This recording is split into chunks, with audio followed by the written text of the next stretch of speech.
আজকে বক্তব্যে বলেছেন আওয়ামী লীগকে নাকি পুনর্গঠন করতে হবে।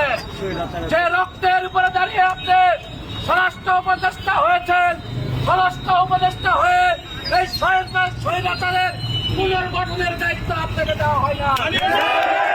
স্বরাষ্ট্র উপদেষ্টা সাকত হোসেন আজকে যে বক্তব্য দিয়েছে, এই বক্তব্য আমরা তীব্র নিন্দা জ্ঞাপন করছি। এই বক্তব্যে টিএমসি আজকে সাংবিধানিক তার শপথ ভঙ্গ করেছে। আমরা অনতিবিলম্বে তার পদত্যাগ দাবি করছি।